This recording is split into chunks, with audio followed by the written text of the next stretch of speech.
നമസ്കാരം, സെല്ലുലോയിഡിലേക്ക് എല്ലാ മാന്യ പ്രേക്ഷകർക്കും സ്വാഗതം. ഇന്നത്തെ നമ്മുടെ ഗസ്റ്റ് ഉണ്ടല്ലോ, ഏതാണ്ട് എല്ലാ മലയാളികൾക്കും വളരെ സുപരിചിതമായിട്ടൊരു ഫേസാണ്. പ്രത്യേകിച്ച് നമ്മുടെ മലയാളി വീട്ടമ്മമാരുടെയും ചേച്ചിമാരുടെയൊക്കെ വളരെ ഫേവറേറ്റ് ആയിട്ടുള്ള ആളാണ്. അപ്പോൾ കൂടുതൽ ഞാൻ പറയുന്നില്ല, നേരിട്ട് കാണാം.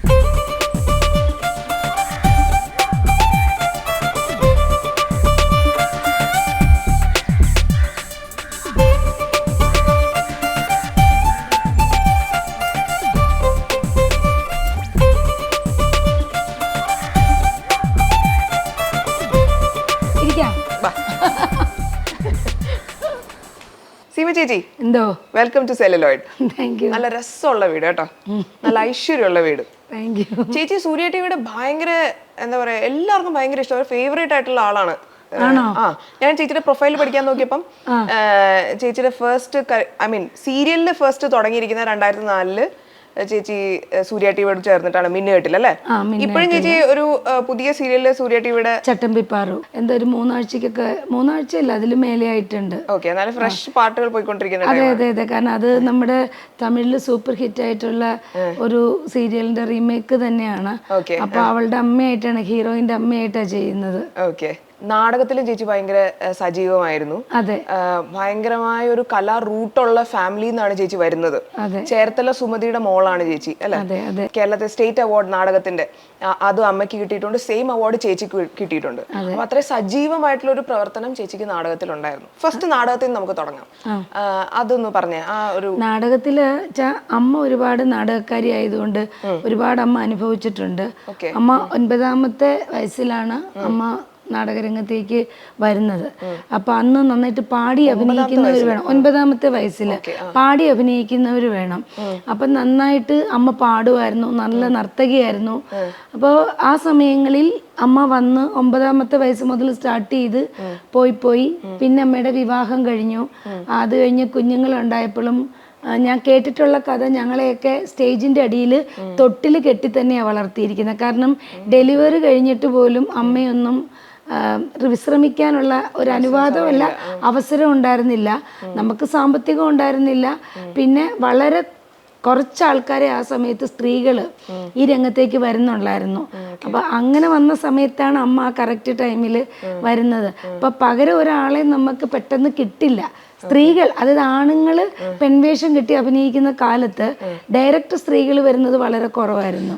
ആ ടൈമിൽ അമ്മ വന്നതുകൊണ്ട് അമ്മയ്ക്കൊന്ന് ഡെലിവറി കഴിഞ്ഞിട്ട് 10-20 ദിവസം പോലും അമ്മ ഒന്ന് റെസ്റ്റ് എടുത്തിട്ടില്ല. അങ്ങനെയാണ് അമ്മ പൊയ്ക്കൊണ്ടിരുന്നത്. പിന്നെ കല്യാണം കഴിഞ്ഞ് അച്ഛനും കൊച്ചു ബിസിനസ്സായിരുന്നു. അതൊന്നും ഒരു കുടുംബം മുമ്പോട്ട് കൊണ്ടുപോകാനായിട്ടുള്ള നമുക്കൊരു സാമ്പത്തികം ഉണ്ടായിരുന്നില്ല. അപ്പൊ അമ്മയും അച്ഛനും ഒപ്പം നിന്നിട്ടാണ് വീട്ടിലെ കാര്യങ്ങൾ മുമ്പോട്ട് പോയത്. അപ്പം കുഞ്ഞുങ്ങളെയും കൊണ്ട് അമ്മ പോകും, സ്റ്റേജിന്റെ അടിയിലൊക്കെ തൊട്ടികെട്ടിൽ കെട്ടി കുഞ്ഞുങ്ങളെ വളർത്തും. അത് കഴിയുമ്പം തിരിച്ച് വീട്ടിൽ പോകുമ്പോൾ കുഞ്ഞിനെയും കൊണ്ട് പോകും. അതെ, തീർച്ചയായിട്ടും. അപ്പൊ അങ്ങനെ ഒരു ഇതാണ് ഉണ്ടായിട്ടുള്ളത്. അപ്പൊ അമ്മയുടെ ഞങ്ങൾ മക്കൾ 3 പേരാ. മൂത്തത് എൻ്റെ ചേച്ചി സിംഗറാണ്, രേണുക ഗിരിജൻ എന്ന് പറയും. ഇളയത് ബ്രദർ, എൻ്റെ ഇളയതല്ല, 2ാമത്തത് MG അനിൽ, പുള്ളി മ്യൂസിക് ഡയറക്ടറാണ്. ഇളയതാണ് ഞാൻ. അപ്പം അമ്മയുടെ മൊത്തത്തിലുള്ള സംഗതികളും കിട്ടിയിരിക്കുന്ന എനിക്കാ. അഭിനയം എന്നുള്ള ഒരു റൂട്ടും കാരുണ്യം എന്നുള്ളൊരു റൂട്ടും കിട്ടിയിരിക്കുന്ന എനിക്കാ. ബാക്കി 2 പേരും നന്നായിട്ട് പാടുമായിരുന്നു. ചേച്ചി ഞാൻ പാടുമായിരുന്നു. ഞാൻ സ്കൂളിൽ പാട്ടുകാരിയായിരുന്നു. എന്റെ സൗണ്ട് കേൾക്കുമ്പോ എനിക്കൊരു എന്താ എന്റെ സൗണ്ടിന് അല്ല പറയുന്നത്, എനിക്ക് ചേച്ചിയോട് അങ്ങനെ ചോദിക്കാനുള്ള സ്വാതന്ത്ര്യം ഉണ്ട് കേട്ടോ, അതുകൊണ്ട് ചോദിച്ചതേ ഉള്ളൂ. അല്ല, എന്നോട് ഞാൻ പാടും എന്ന് പറഞ്ഞു കഴിഞ്ഞാൽ ആരും വിശ്വസിക്കത്തില്ല, പക്ഷെ നന്നായിട്ട് പാടുമായിരുന്നു. തൃപ്പൂണിത്തുറ മ്യൂസിക് കോളേജിലാണ് ഞാൻ പഠിച്ചത്. പക്ഷെ പഠിത്തം പാതി വഴിയിൽ. എൻ്റെ കോളേജ് മേറ്റ് ആണ് നാദിർഷയും അതുപോലെ മ്യൂസിക് ഡയറക്ടർ അലക്സ് പോളും ഒക്കെ. അലക്സ് പോൾ എൻ്റെ ക്ലാസ്മേറ്റ് ആണ്. പിന്നെ മെയിൻ വയലിനാണ് അലക്സും ഞാനും പഠിച്ചത്. നമ്മുടെ നാദിർഷ വോക്കലായിരുന്നു, നാദിർഷ പാട്ടാണ് പഠിച്ചത്. ആ കാലഘട്ടത്തിലുള്ളതാണ് ഇവരൊക്കെ. അപ്പൊ അതുകൊണ്ട് ആ ഒരു പാരമ്പര്യം ഇങ്ങനെ തുടർന്നു പോയി. മക്കളും എല്ലാവരും ഈ രംഗത്ത് തന്നെയാണ്. ഞാൻ നാടകത്തിലേക്ക് ഒന്നുകൂടി തിരിച്ചോട്ടെ. ചേച്ചി കണ്ടിട്ടുണ്ടോ അമ്മയുടെ സ്റ്റേജ് പ്രോഗ്രാം നേരിട്ട്? ഞങ്ങൾ ഒരുമിച്ചല്ലേ അഭിനയിച്ചിട്ടുള്ളത്. അമ്മ കുഞ്ഞിലെ ഞാൻ അമ്മയുടെ അഭിനയം കണ്ടിട്ടുണ്ട്. വൈക്കം മാളവിക, കൊല്ലം യൂണിവേഴ്സൽ തിയേറ്റേഴ്സ്, അതിലൊക്കെ അമ്മയുടെ അഭിനയം കണ്ടിട്ടുണ്ട്. കൊല്ലം യൂണിവേഴ്സൽ തിയേറ്റേഴ്സിലെ കുഞ്ഞാലിമരിക്കാർ എന്നൊക്കെ പറഞ്ഞ നാടകം ഭയങ്കര പ്രശസ്തമായ നാടകമാണ്. CI പോൾ എന്ന് പറഞ്ഞ സിനിമയിലൊക്കെ ഒരുപാട് അഭിനയിച്ച കൺമല്ല GK പിള്ള സാറ്, ഇവരൊക്കെയായിരുന്നു അന്ന് അമ്മയുടെ കൂടെ അഭിനയിച്ചുകൊണ്ടിരുന്നത്. പിന്നെ അമ്മ വൈക്കം മാളവികയില് അമ്മ അഭിനയിച്ചു. അപ്പൊ ഒക്കെ അമ്മയുടെ കയ്യും തൂങ്ങി ഇങ്ങനെ പോയി എല്ലാ നാടക സമയത്തും ഫ്രീ ഉള്ള സമയത്തൊക്കെ പോകും. അതിനുശേഷം അമ്മ, നമുക്ക് ഫോണൊന്നും ഇല്ലാതിരുന്ന കാലഘട്ടമായിരുന്നു. ആ സമയത്താണ് ബിന്ദു രാമകൃഷ്ണനില്ലേ, ബിന്ദു അമ്മയുടെ ഒക്കെ കൊച്ചിൻ അനുപമ എന്ന് പറഞ്ഞ ഒരു നാടക ട്രൂപ്പുണ്ട്. അപ്പൊ ആ നാടക ട്രൂപ്പിൽ അമ്മ നാടകം അഭിനയിക്കാൻ പോകുമ്പോൾ ആണ് കൊച്ചിൻ സംഗമിത്രയ്ക്ക് ഒരാളില്ല, നായികയായിട്ട് അഭിനയിക്കാൻ ഒരാളില്ല എന്നും പറഞ്ഞ് അവരങ്ങനെ നമ്മുടെ വീട്ടിലേക്ക് തേടിപ്പിടിച്ചു വരുന്നത്. ഇപ്പൊ ചേർത്തല സുമതി ചേച്ചിക്ക് ഇങ്ങനെ ഒരു മോളുണ്ടെന്നേ അറിയുള്ളൂ, അല്ലാതെ അവർ അഭിനയിക്കുവോ അഭിനയിക്കില്ലയോ അങ്ങനെയൊന്നും അറിയത്തില്ല. അങ്ങനെ കൊച്ചിൻ സംഗമിത്രയുടെ ഉടമസ്ഥൻ സതീഷ് ചേട്ടനും ഒരു നാഗേന്ദ്രൻ ചേട്ടനുണ്ടായിരുന്നു നടൻ. അവർ രണ്ടുപേരുടെ വീട്ടിൽ വന്നു എൻ്റെ ചേച്ചിയോടും അച്ഛനോടും ഈ കാര്യം പറഞ്ഞു. അപ്പോൾ ഞാൻ ഒരു സൈക്കിൾ കൊടുത്ത് സൈക്കിളിൽ ഓട്ടാൻ പോയിരിക്കുവാ. ഞാൻ അത്രയും പ്രായമുള്ള ചെറിയ പെണ്ണാണ്. തിരിച്ചു വരുമ്പോൾ വീട്ടിൽ ഗസ്റ്റ് ഇരിപ്പുണ്ട്. അപ്പോൾ ആരാന്ന് ചോദിച്ചപ്പോൾ അവരുടെ നാടകത്തിൽ വിളിക്കാൻ ഞാൻ പറഞ്ഞു, അയ്യോ എനിക്ക് അഭിനയിക്കാനും അറിയത്തില്ല, ഞാൻ നാടകമൊട്ട് ചെയ്യത്തില്ല. കാരണം അമ്മയുടെ ഏറ്റവും വലിയ ആഗ്രഹം അമ്മയുടെ ഒരു മക്കളും അഭിനയ രംഗത്തേക്ക് വരരുതെന്നായിരുന്നു. അപ്പം ഞാൻ പറഞ്ഞു ഒരിക്കലും ഞാൻ വരില്ല എന്ന് പറഞ്ഞു. അപ്പം അവർ പറഞ്ഞു 10 ദിവസം മതി. അപ്പം ഞാൻ പറഞ്ഞു എനിക്ക് അഭിനയിക്കാൻ അറിയില്ല. അപ്പം ആദ്യമായിട്ട് എൻ്റെ ഗുരുനാഥനാണ് എന്നോട് പറയുന്നത്, അഭിനയിക്കുകയേ വേണ്ട, ബിഹേവ് ചെയ്താൽ മതി നാടകത്തിൽ. അതായത് നമ്മൾ കണ്ടിട്ടുള്ള നാടകങ്ങൾ ഭയങ്കര ഒരു അതിഭാവുകത്വം നിറഞ്ഞ ഡ്രമാറ്റിക് ഡയലോഗ്സ് ഒക്കെ അങ്ങനെയാണ് നമ്മൾ കണ്ടിട്ടുള്ളത്. പക്ഷെ എൻ്റെ അമ്മ ഭയങ്കര നാച്ചുറൽ ആക്ടിങ്ങിൻ്റെ ആളായിരുന്നു. എൻ്റെ അമ്മ ഒരിക്കലും ഒരു അങ്ങനെ നാടകത്തിൽ അഭിനയിക്കുന്ന പോലെ അഭിനയിച്ച് ഞാൻ കണ്ടിട്ടില്ല. അപ്പോൾ ഈ പുള്ളി ഇങ്ങനെ പറഞ്ഞപ്പോഴോട് പറഞ്ഞു, ആങ്ങളയോട് എങ്ങനെ പെരുമാറുന്നു, അച്ഛനോട് എങ്ങനെ പെരുമാറുന്നു, ആ രീതി തന്നെ ചെയ്താൽ മതി, നാടകത്തിന് വേണ്ടി ഡയലോഗ് പറയരുതെന്ന് പറഞ്ഞു. അങ്ങനെ കുറേ തർക്കങ്ങൾക്കും ചർച്ചകൾക്കും ഒടുവിൽ 10 ദിവസം ഓണത്തിൻ്റെ അവധിയാണ്, നമുക്ക് കോളേജ് ഒപ്പം അടച്ചിരിക്കുക, ആ ഓണത്തിൻ്റെ അവധിക്ക് വേണ്ടി പോയ പോക്ക. ഇപ്പം ഏകദേശം 38-39 വർഷം കഴിഞ്ഞു. കാരണം അതിനു മുമ്പ് ഞാൻ പറന്നൊരു സിനിമയിൽ അഭിനയിച്ചു. അത് 84 ജൂൺ 21 അത് അങ്ങനെ ഒരു സീരിയസ് ആയിട്ടല്ല, നമ്മൾ അങ്ങനെ ഒരു നടിയാകാൻ വേണ്ടി അഭിനയിച്ചതുമല്ല, ഇങ്ങനെ ഒരു ചെറുതായിട്ട് ഇങ്ങനെ അഭിനയിച്ചു. അത് വെച്ച് നോക്കിയാൽ ഇത് 41ാമത്തെ വർഷമാണ്. നാടകത്തിൽ വെച്ച് നോക്കിക്കഴിഞ്ഞാൽ 39ാമത്തെ വർഷവും. അപ്പൊ ചേച്ചി പിന്നെ നാടകത്തിൽ നിന്ന് സിനിമയിലേക്ക് എങ്ങനെ പിന്നെ തിരിച്ച് റീ എൻട്രി ചെയ്ത്, ഐ മീൻ സ്ട്രോങ് ആയിട്ടൊരു എൻട്രി? നാടകത്തിൽ നിന്ന് സിനിമയിലേക്കല്ല, സീരിയലിലേക്കാണ് പോയത്. അതായത് സിനിമ കുഞ്ഞു വേഷം ചെയ്തു. അതൊന്നും നമുക്ക് അത്രയ്ക്കും വലിയ ഇതൊന്നും അല്ല. ലാലേട്ടന്റെ ഭാര്യയായിട്ട് വരെ ആ സമയത്ത് ചെയ്തു ഞാൻ, സത്യനന്ദിക്കാട് സാറിന്റെ അടുത്തടുത്തെന്ന് പറഞ്ഞ പടത്തില്. അതൊന്നും ഞാൻ അങ്ങനെന്ന് പോലും തിരിച്ചറിയാൻ പറ്റത്തില്ല. അത് വളരെ ചെറിയ പ്രായത്തിലാണ്. അതൊരു 1-2 സിനിമ ചെയ്ത് കഴിഞ്ഞിട്ട് നമുക്ക് ഒരു വലിയൊരു അഭിനേത്രി ആകണം അങ്ങനെയുള്ള ആഗ്രഹങ്ങളൊന്നും നമുക്ക് ആ സമയത്തില്ല. അപ്പോൾ സീരിയലാണ്. സീരിയൽ നമ്മുടെ ദൂരദർശൻ കാലഘട്ടത്തിൽ ആകെ 3-4 ആർട്ടിസ്റ്റുകളാണ് ഇവിടെ ഉള്ളത്. അതിലൊന്ന് ഞാനായിരുന്നു. അത് കഴിഞ്ഞപ്പോൾ ശരിക്കും എൻ്റെ അഭിനയത്തിലേക്കുള്ള സീരിയസ് ആയിട്ടുള്ള ഒരു രംഗപ്രവേശം ക്രോണിക് ബാച്ചിലറാണ്. ക്രോണിക് ബാച്ചിലർ 2003-ല് സിനിമ കുഞ്ഞു വേഷങ്ങള് ചെയ്തിട്ടുണ്ട്. അറിയപ്പെടുന്ന വേഷമൊന്നും നമുക്ക് പറയാൻ പറ്റില്ല. ക്രോണിക് ബാച്ചിലറിലെ കുഞ്ഞലക്ഷ്മി 2 സീനേ ഉള്ളൂ. പക്ഷെ ആ സിനിമയുടെ മെയിൻ ത്രെഡ് എന്ന് പറഞ്ഞാൽ ഈ കുഞ്ഞലക്ഷ്മിയിൽ നിന്നാണ് കഥ തുടങ്ങുന്നത്. അപ്പൊ അതുകൊണ്ടാണ് എൻ്റെ ക്യാരക്ടറിന് അത്രയും ഒരു ഡെപ്ത് ക്രോണിക് ബാച്ചിലറിൽ വന്നത്. പക്ഷെ ആ 2 സീനായിരുന്നു. അപ്പൊ അത് കഴിഞ്ഞപ്പോൾ സിദ്ദിഖ് സാർ എന്നോട് പറഞ്ഞു, എല്ലാവരും ചോദിക്കുന്നുണ്ട് ഇത് ആരാണ്, അല്ലെങ്കിൽ അറിയാവുന്നവർ പറയുന്നുണ്ട് 2 സീനേ ഉള്ളെങ്കിലും തകർത്തിട്ടുണ്ടെന്ന് പറയുന്നുണ്ട്, അതുകൊണ്ട് സീമ ഇനി മലയാള സിനിമയിൽ സജീവമാകും എന്ന് സാർ എന്നോട് പറഞ്ഞു. അപ്പം നമ്മളതങ്ങ് ഉൾക്കൊള്ളുകയും ചെയ്തു. പക്ഷേ വീണ്ടും എനിക്ക് ഒരുപാട് വർഷത്തെ ഗ്യാപ്പ് വന്നു എന്നുള്ളതാണ് സിനിമ ചെയ്യാനായിട്ട്. അപ്പോൾ എനിക്കുള്ള എൻ്റെ ഒരു യാത്രയിൽ ഞാൻ കണ്ടിട്ടുള്ളത്, എവിടെയോ ഒരു അള്ളക്ക് കിടന്ന് കളിക്കുന്നുണ്ട്. പക്ഷെ അത് എവിടെയാണ് കിടന്ന് കളിക്കണേന്നുള്ളത് എനിക്കറിയില്ല. അതിങ്ങനെ നമ്മൾ ചിലപ്പം ഇനി ഈ പടം കഴിഞ്ഞാൽ എനിക്ക് ഭയങ്കര ഒരു ഇതായിരിക്കും, തിരക്കായിരിക്കും എന്ന് വിചാരിക്കുന്നിടത്ത് നമുക്ക് തിരക്കേ ഉണ്ടാവില്ല. അങ്ങനെ എത്രയോ നല്ല നല്ല വേഷം, ഞാനിപ്പോൾ കുഞ്ഞി രാമായണമാണെങ്കിലും കട്ടപ്പനയിലെ ഋത്തിക് റോഷനാണെങ്കിലും നിവിൻ പോളിയുടെയൊക്കെ 1983 ആണെങ്കിലും ഇതെല്ലാം ചെയ്യുമ്പോഴും നമുക്ക് വീണ്ടും ഒരു പ്രതീക്ഷയുണ്ട്. പക്ഷെ അതെവിടെയോ പാളിപ്പോകുന്നുണ്ട്, അതെവിടാന്ന് എനിക്കറിയില്ല. അപ്പം നാടകം, സിനിമ അങ്ങനെയല്ല. സിനിമ ആദ്യം ചെയ്തു ഇച്ചിരി, പിന്നെ നാടകത്തിലേക്ക് സീരിയസ് ആയിട്ട് വന്നു, പിന്നെ നാടകത്തിൽ നിൽക്കുമ്പോൾ തന്നെ സീരിയൽ ചെയ്തു, അങ്ങനെ അങ്ങനെ മിക്സ് ആയാണ് പോയിരിക്കുന്നത്. ഇത് കഴിഞ്ഞ് ഇത് കഴിഞ്ഞ് ഇതെന്നുള്ളത് നമ്മുടെ ലൈഫിലില്ല. വേറൊരു പെർഫെക്റ്റ്ലി ചേച്ചിയുടെ കരിയറിൽ, ചേച്ചിയുടെ ജീവിതത്തിലേക്ക് ചേച്ചി ബ്ലെൻഡ് ചെയ്ത് കൂട്ടിയിരിക്കുന്ന ഒരു കാര്യമാണ് ചേച്ചിയുടെ ചാരിറ്റി പ്രവർത്തനം. ചേച്ചി ഒരു വളരെ സ്ട്രോങ് ആയ ഫിലാന്ത്രപ്പിസ്റ്റ് ആണ്. എനിക്ക് തോന്നുന്നു കോവിഡിൻ്റെ ടൈമിൽ, പ്രളയത്തിൻ്റെ ടൈമിൽ ഒക്കെ ചേച്ചി ഭയങ്കര സജീവമായിട്ട് പ്രവർത്തിച്ചു ഒരുപാട് കാര്യങ്ങൾ. അതുപോലെ തന്നെ ഞാൻ സീരിയൽ മേഖലയിൽ വർക്ക് ചെയ്യുന്ന ആളാണ്. എൻ്റെ കൂടെയുള്ളവർ പ്രോബ്ലംസ് എന്തെങ്കിലും ഉണ്ടാകുമ്പോൾ സീമ ചേച്ചി വിളിക്കുക എന്ന് പറയുന്നത്, ഞങ്ങൾ അങ്ങനെ ഒരുപാട് അടുത്ത് ഞങ്ങൾ ഒരുമിച്ച് ഒരു പ്രോജക്റ്റ് ചെയ്തിട്ടില്ല. പക്ഷേ ചേച്ചിയുടെ പേര് ഞാൻ ഒരുപാട് പ്രാവശ്യം കേട്ടിട്ടുണ്ട്, ഒരുപാട് പേര് പല സെറ്റിൽ പറയുന്നത് കേട്ടിട്ടുണ്ട്. അങ്ങനെ ഞാൻ അത് ശ്രദ്ധിച്ചിട്ടുണ്ട് അങ്ങനെ പറയുന്നത്. അപ്പം അത്രയും സ്ട്രോങ് ആയിട്ട് ഇതിലേക്ക് ഇറങ്ങിയിരിക്കുന്ന ഒരാളാണ്. എവിടെ നിന്നാണ് ചേച്ചിക്ക് അങ്ങനെ ഒരു പ്രചോദനം കിട്ടിയത്? അമ്മയിൽ നിന്ന്.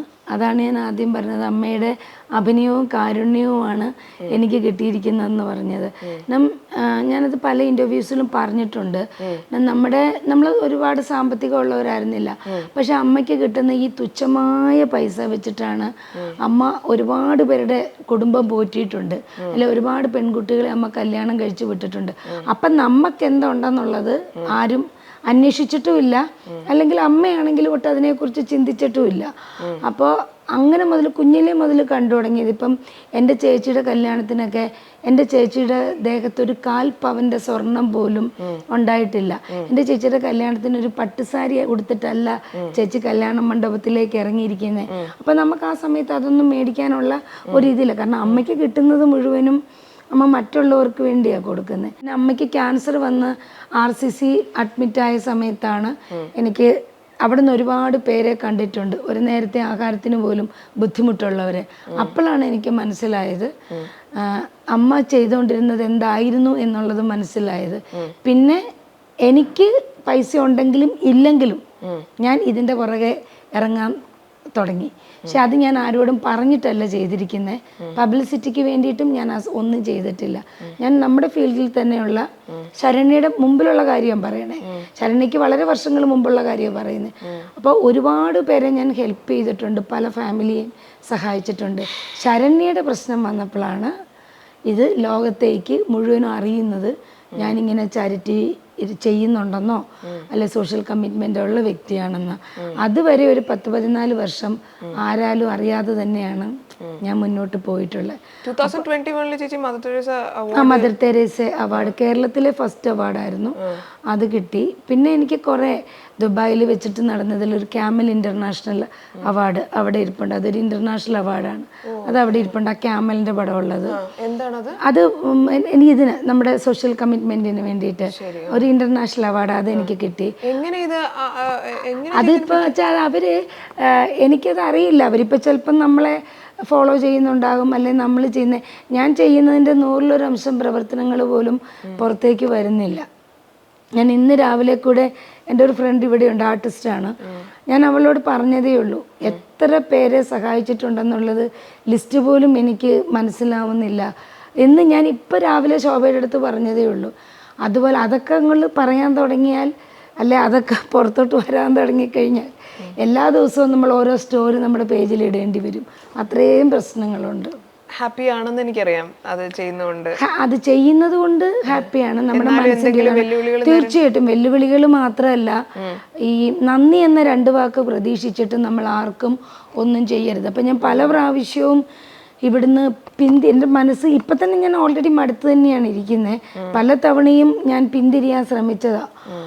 കുറച്ച് വർഷങ്ങൾക്ക് മുമ്പ് ഒരു ദിവസം ഉച്ചയ്ക്ക് ഞാൻ ഊണ് കഴിക്കാൻ വേണ്ടി ഇവിടുന്ന് ഹോളിൽ നിന്ന് എഴുന്നേറ്റ് പോകുമ്പോൾ അന്ന് ഇവിടെ എൻ്റെ ഫ്രണ്ട്സൊക്കെ ഉണ്ട്. ഞാൻ പറഞ്ഞു ഇന്നുകൊണ്ട് ഞാനിത് നിർത്തുകയാണ്, എനിക്ക് മതിയായി, എനിക്ക് സഹിക്കാൻ പറ്റില്ല ഇത്രയും പെയിന് എന്ന് പറഞ്ഞിട്ട് ഞാൻ അവിടെ പോയി എല്ലാവരും കൂടെ ഭക്ഷണം കഴിക്കാൻ എടുക്കുകയും നടൻ VK ബൈജുവിൻ്റെ ഒരു കോള് വരിക. അപ്പോൾ VK ബൈജു എൻ്റെ അത്ര ക്ലോസ് ഫ്രണ്ടൊന്നുമല്ല, അത് നമുക്ക് വിളിക്കും, ഇടയ്ക്ക് വല്ലപ്പോഴും വിളിക്കും, ഇതുപോലെ എന്തെങ്കിലും ആവശ്യങ്ങൾക്കായിരിക്കും വിളിക്കുക. അപ്പം ഞാൻ പറഞ്ഞു, സിമ ഞാനൊരു വീഡിയോ ഇട്ടിട്ടുണ്ട്, ഒന്ന് കാണുമോ എന്ന് ചോദിച്ചു. അപ്പോൾ ഞാൻ നോക്കിക്കഴിഞ്ഞപ്പം ആലപ്പി ബെന്നി എന്ന് പറഞ്ഞിട്ട് പുള്ളി ഇപ്പോൾ ഈ അടുത്ത കാലത്ത് മരിച്ചുപോയി, ഒരു വലിയ ഗായകൻ, ഭയങ്കര ഡെപ്താണ് പുള്ളിയുടെ വോയിസിന്. അപ്പം പുള്ളിക്ക് ഇങ്ങനെ സുഖമില്ല, പുള്ളിയുടെ കാല് മുറിച്ചു മാറ്റി. അപ്പോൾ ആ മുറിച്ചു മാറ്റിയ കാല് അതൊന്ന് വെച്ചു കൊടുക്കാൻ പറ്റുമോ എന്ന് ചോദിച്ചു. ഞാൻ ചോറെടുത്തില്ല ഊണ് കഴിക്കാൻ, എല്ലാം നിർത്തിയിട്ട് ചോറുണ്ണാൻ പോയതാണ്. അപ്പം എല്ലാവരും എൻ്റെ ഫ്രണ്ട്സൊക്കെ എന്നെ ഇങ്ങനെ ഒന്ന് നോക്കി. അപ്പോൾ ഞാൻ പറഞ്ഞു, ബൈജു എനിക്ക് വയ്യ, ഞാൻ ഈ പരിപാടി നിർത്തുകയാണെന്ന് പറഞ്ഞു. സിമ എന്തെങ്കിലും ചെയ്യാൻ പറ്റുമോ എന്ന് ചോദിച്ചു. പിന്നെ ഞാൻ എന്താ നെക്സ്റ്റ് ഡേ മോർണിംഗ് ഒരു പീറ്ററേട്ടനുണ്ട് ജനറൽ ഹോസ്പിറ്റലിൽ, എല്ലാ ദിവസവും അദ്ദേഹം ഫുഡ് കൊടുക്കും. പീറ്ററേട്ടനെയും വിളിച്ച് വണ്ടിയെ കയറ്റി ഞങ്ങൾ രണ്ടും കൂടെ പാലാ മരിയൻ ആശ്രമത്തിലേക്കാണ് പോകുന്നത്.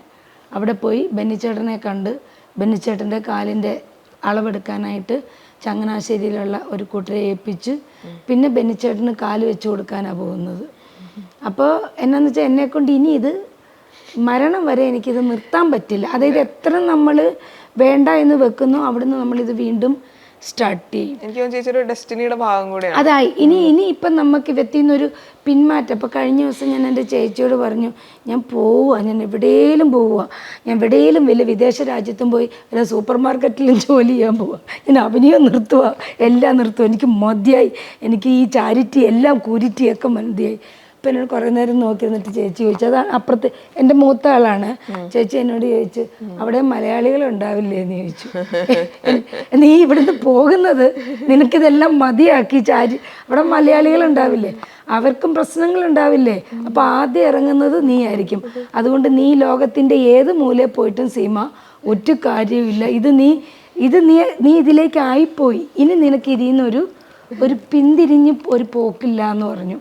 അപ്പം അതുകൊണ്ട് ദിവസവും വിഷമങ്ങളുണ്ട്, ഇപ്പോഴും വിഷമമുണ്ട്, കഴിഞ്ഞ ദിവസവും വിഷമങ്ങളുള്ള ഒരുപാട് അനുഭവങ്ങൾ ഉണ്ടായിട്ടുണ്ട്. പക്ഷെ അതൊക്കെ മനസ്സിലേക്ക് വിഴുങ്ങിക്കൊണ്ടിരിക്കുകയാണ്. വേറൊരു കാര്യം, ചേച്ചി കൂടുതലും ചേച്ചി ട്രഡീഷണൽ ഡ്രസ്സസിലൊക്കെ വരുന്ന റോളുകളാണ് ചേച്ചി. ട്രഡീഷണൽ അല്ല, സിനിമ ചെയ്യുമ്പോഴും ഒക്കെ ചെയ്യുമ്പോഴും എനിക്ക് അങ്ങനത്തെ ഒരിതാണ്. അതിപ്പോൾ പണ്ട് കബീർ പൊന്നമ്മയൊക്കെ നസീർ സാറിൻ്റെ പകുതി വയസ്സുള്ളപ്പോഴാണ് നസീർ സാറിൻ്റെ അമ്മയായിട്ട് അഭിനയിച്ചത്. അപ്പം അതങ്ങനെയാണ്, നമുക്കിപ്പം ഒരു വേഷം കിട്ടിക്കഴിഞ്ഞാൽ ആ ഒരു വേഷത്തിൽ തന്നെ നമ്മളെ തളച്ചിടും. അപ്പം നീ കൂടുതലും വില്ലത്തിയായിട്ടാണ് കൂടുതൽ ചെയ്തിട്ടുള്ളതെന്ന് തോന്നുന്നു. അപ്പം ഈ വില്ലി ക്യാരക്ടർ വന്നു കഴിഞ്ഞാൽ നമ്മുടെ മുഖം അതിനെ കൊള്ളുള്ളൂ എന്നുള്ള ധാരണയുണ്ട്. ഇല്ല, പിന്നെ വേറൊന്നും ഒരു മാറ്റി, അതെ, നമ്മളെ ഒരു നല്ല ഡ്രസ്സോടുകൂടി അവർക്ക് കാണാൻ അവർക്ക് ഇഷ്ടമല്ല. അപ്പോൾ എനിക്ക് ഇപ്പം ഞാൻ എന്നിട്ട് ഇതിന്റെ വിഷമം കംപ്ലീറ്റ് തമിഴിൽ കൊണ്ടുപോയി തീർക്കും. തമിഴിൽ നല്ല നല്ല ഇതൊക്കെ ചെയ്തിട്ട് നല്ല ഓർണമെന്റ്സ് ഒക്കെ ഇട്ട് ഉള്ള സാരി മുഴുവൻ അവിടെ കൊണ്ടുപോയിട്ട് വിതറി നല്ലപോലെ അഭിനയിച്ചു. ആത്മയുടെ പ്രസിഡന്റ് ആണ് ചേച്ചി? അല്ല, വൈസ് പ്രസിഡന്റ് ആയിരുന്നു. ഞാൻ ഇപ്പോഴല്ല, കുറച്ചു മുമ്പേ ഞാൻ ആ സ്ഥാനം ഒഴിഞ്ഞു. തുടക്കം മുതൽ ആത്മയുടെ ഈ ഉയർച്ചയുടെ ബാക്കിൽ ശരിക്കും എൻ്റെ ഒരു നല്ല പരിശ്രമവും കഴിവുമുണ്ട്. അപ്പൊ ശരിക്കും കളിയാക്കിക്കൊണ്ട് ആത്മയിലെ ആർട്ടിസ്റ്റുകൾ വിളിച്ചിരുന്നത് ആത്മയുടെ ആത്മാവേ എന്നാണ് വിളിച്ചുകൊണ്ടിരുന്നത്. അങ്ങനെ ഒരുപാട് ഓടിയിട്ടുണ്ട്. എനിക്ക് അന്നൊരു ഹോണ്ട സിറ്റി കാറായിരുന്നേ. ആ കാറ് ഏകദേശം ഒരു 1 lakh കിലോമീറ്റർ ഓടിയിട്ടുണ്ട്. എന്നുവെച്ചാൽ ആൾക്കാരെ ചേർക്കാൻ വേണ്ടിയിട്ട്. ഇപ്പം ഒരാൾ തിരുവനന്തപുരത്താണെങ്കിൽ ഒരാൾ എറണാകുളത്തായിരിക്കും. അപ്പൊ ഇങ്ങനെ ഓരോരുത്തരുടെയും വീടുകൾ തോറും കയറി ഇറങ്ങിയിട്ട് ആണ് ഞാൻ ആത്മയില് പലരെയും മെമ്പർഷിപ്പ് എടുപ്പിച്ചിട്ടുള്ളത്. കഴിഞ്ഞ ദിവസം ബിജു പപ്പൻ എന്ന് പറഞ്ഞിട്ട് ഒരു ആർട്ടിസ്റ്റ് ഉണ്ട്. ബിജു എന്നെ വിളിച്ചിട്ട് എന്തോ ഒരു കാര്യം ചോദിച്ചപ്പോൾ ഞാൻ പറഞ്ഞു, ഞാനിപ്പോൾ എനിക്ക് അറിയില്ല ബിജു അതെന്താന്ന്. നീ എന്താ അങ്ങനെ പറയണേ? നീ എൻ്റെ വീട്ടിൽ വന്നിട്ട് എൻ്റെ ഓഫീസിൽ വന്നിട്ടല്ലേ നീ എന്നെ കൊണ്ട് ചേർപ്പിച്ചത്, ഇപ്പം നിനക്ക് അറിയത്തില്ലെന്നോ? അപ്പം ഇങ്ങനെ എന്തെങ്കിലും കാര്യം വിളിച്ച് ചോദിക്കുമ്പോൾ നമ്മൾ അറിയില്ലെന്ന് പറഞ്ഞാൽ ഇപ്പോഴും ചീത്ത കേൾക്കുന്ന, ആ രീതിയിൽ ചീത്ത കേൾക്കുന്ന ആളും കൂടാണ് ഞാൻ. സജീവമായിട്ടുണ്ടായിരുന്നു, ഇപ്പോൾ ഇല്ല. കാരണം എനിക്ക് ഈ നമ്മുടെ വർക്കും അവിടുത്തെ വർക്കും കൂടി എനിക്ക് ഒരുമിച്ച്. ചേച്ചി സിനിമ അതോ സീരിയൽ വളരെ പെർഫെക്റ്റ്ലി, അതായത് പൊതുവെ സീരിയലിലുള്ളവർക്ക് സിനിമ ഒരുപാട് ഉണ്ടാവില്ല, അല്ലെങ്കിൽ സിനിമയിലേക്ക് വേണ്ടിയിട്ട് സീരിയൽ നിർത്തി പോകുന്നവരുണ്ട് കാരണം അവിടെ വേഷങ്ങൾ കിട്ടാൻ പാട്. ചേച്ചി അത് പെർഫെക്റ്റ്ലി കൊണ്ടുപോയിട്ടുണ്ട്. 170 സിനിമകളിൽ ചേച്ചി അഭിനയിച്ചു. അതെങ്ങനെ ചേച്ചി കൊണ്ടുപോണേ? അങ്ങനല്ല, അത് എന്തോ ഭാഗ്യത്തിന്, എനിക്കത് അറിയില്ല, എന്നെ അത് വലുതായിട്ട് ബാധിച്ചിട്ടില്ല. കാരണം സീരിയലിൽ അഭിനയിച്ചാൽ സിനിമാക്കാർക്ക് ഭയങ്കര പരമപുച്ഛം എന്ന് കേട്ടിട്ടില്ല. ചേച്ചി ലക്കി തന്നെയാ. കുറച്ചു മുമ്പ് ചേച്ചി പറഞ്ഞു അൺലക്കി ആണ്. അല്ല, എന്ന് വെച്ച് കഴിഞ്ഞാൽ ഞാൻ പറയുന്നത് ഈ സിനിമകൾ മോളെ ഒരു 41 വർഷത്തെ യാത്ര എന്ന് പറയുമ്പോൾ അത് ആ യാത്രകൾ ഒരിക്കലും പൂക്കൾ മാത്രം നിറഞ്ഞ ഒരു യാത്രയല്ല, കല്ലും മുള്ളും നിറഞ്ഞ ഒരു യാത്രയാണ്. അതിൽ എവിടെയൊക്കെയോ നമ്മളിങ്ങനെ, ഞാൻ എന്നെ തന്നെ സ്വയം സങ്കല്പിക്കുന്ന ഒരു കാര്യം, ഞാൻ ചേമ്പല പോലെയാണ്. അതായത് ചേമ്പല നമ്മൾ വെള്ളത്തിലിട്ടാൽ മുങ്ങത്തുമില്ല, ഒട്ട് പൊങ്ങത്തുമില്ല, അത് അങ്ങനെ കിടക്കും. എൻ്റെ ലൈഫിലെ എൻ്റെ കലാരംഗത്ത് ഫുൾ ആ ഒരു ചേമ്പല പോലെയാണ് ഞാൻ കടന്നിരിക്കുന്നത്. അപ്പൊ അതുകൊണ്ട് എനിക്ക് സീരിയൽ എന്ന് പറഞ്ഞ് മാറ്റി നിർത്തപ്പെട്ടിട്ടുണ്ടോ എന്ന് എനിക്ക് അറിയത്തില്ല, അങ്ങനെ അഡ്ജസ്റ്റ് ചെയ്ത് പോയി. എന്തൊക്കെയാണ് ഇനി അപ്കമിങ് പ്രോജക്ട്സ്? ഡിറ്റക്റ്റീവ് ഉജ്ജ്വലൻ എന്ന് പറഞ്ഞിട്ട് സോഫിയ പോൾ മാമിന്റെ മിന്നൽ മുരളിയൊക്കെ ചെയ്ത RDX ഒക്കെ ചെയ്ത അവരുടെ പടം മെയ് 16 18 റിലീസാ. ധ്യാന്റെ പടമാണ്, ധ്യാന്റെ അമ്മയായിട്ടാണ്. അതൊരു നല്ല സിനിമ ആണ്. കാരണം എനിക്ക് അതിന്റെ ഇപ്പൊ ട്രെയിലറൊക്കെ കണ്ട് പിന്നെ പലരും പറഞ്ഞു, പിന്നെ ഡബ് ചെയ്യുമ്പോൾ നമുക്കറിയാം എങ്ങനെയായിരിക്കും എന്നുള്ളതറിയാം. പുതിയ 2 ചെറിയ കുട്ടികളാണത്, അധികം 10, 23, 24 വയസ്സുള്ള കുട്ടികൾക്ക്. അവർ രണ്ടുപേരോടാണ് ആ പടം ചെയ്തിരിക്കുന്നത്. പിന്നെ ഇപ്പം ശരിക്കും ഈ 14 മുതൽ ഒരു പടത്തിന്റെ ഷൂട്ടുണ്ട്. അതും ഈ പറഞ്ഞ പോലെ ഈ ടീമൊക്കെ തന്നെയാണ്, എന്നാലും അതിനകത്ത് ഹീറോയിൻ പുതുമുഖമാണ്. പക്ഷെ നമുക്കറിയാവുന്ന ഒരു താരജോഡികളുടെ മോളാണ്. അപ്പോൾ അത് പിന്നെ അവര് പറയാതെ ഞാൻ പറയുന്നത് ശരിയല്ലല്ലോ. അപ്പോൾ അങ്ങനെ പിന്നെ 2-3 പടം റിലീസാകാനായിട്ടുണ്ട്. അപ്പൊ അതൊക്കെ എപ്പോൾ റിലീസാകും, അവരുടെ ആ ഡേറ്റ് ഒക്കെ എന്നാന്ന് എനിക്കറിയില്ല. എന്തായാലും ചേച്ചി ആഗ്രഹിക്കുന്നത് പോലെ ചേമ്പലയല്ല, നല്ലപോലെ ഇറങ്ങി താമരയിലാവട്ടെ. അതെ, വിടർന്ന് പൂവായിട്ട് ഗംഭീരമായിട്ട് ഇനി വരട്ടെ. എപ്പോഴും നമ്മൾക്ക് എപ്പോഴാണ് നമ്മുടെ കരിയറിലേക്ക് നമുക്കൊരു ടേണിംഗ് പോയിന്റ് ഉണ്ടാകുന്നതെന്ന് പറയാൻ പറ്റത്തില്ല. ഉണ്ടാവട്ടെ. ചാരിറ്റിയിൽ ഇനി ഒരുപാട് കാര്യങ്ങൾ, എന്തൊക്കെ പ്രശ്നങ്ങൾ ഉണ്ടായാലും അതിനെല്ലാം ചേച്ചി ഒരുപാട് നേരിട്ടു. ഇനി അതിനുള്ള ശക്തി, കരുത്തൊക്കെ ഉണ്ടാവട്ടെ. അമ്മയെ പോലെ സ്ട്രോങ് വുമൺ, ഞങ്ങൾക്ക് എല്ലാവർക്കും വളരെ പ്രൗഡായിട്ട് പറയാൻ പറ്റുന്ന ഒരാളായിട്ട്. സന്തോഷമുള്ള എല്ലാ കാര്യങ്ങളും ചേച്ചിക്ക് സംഭവിക്കട്ടെ അല്ലേ? അതെ, ഏതായാലും മോളുടെ അനുഗ്രഹം എന്നെ ഇങ്ങോട്ടൊന്ന് അനുഗ്രഹിക്കേ, എനിക്ക് ആവശ്യമുണ്ട്. അനുഗ്രഹവും പ്രാർത്ഥനയും ഒക്കെ ഈ പറഞ്ഞ വാക്കുകൾ അതുപോലെ തന്നെ എൻ്റെ ജീവിതത്തിൽ സംഭവിക്കട്ടെ എന്ന് ഞാനും സ്വയം പ്രാർത്ഥിക്കുന്നു. തിരിച്ചു മോൾക്കും ഒരുപാട് നല്ല നല്ല വർക്കുകൾ കിട്ടട്ടെ.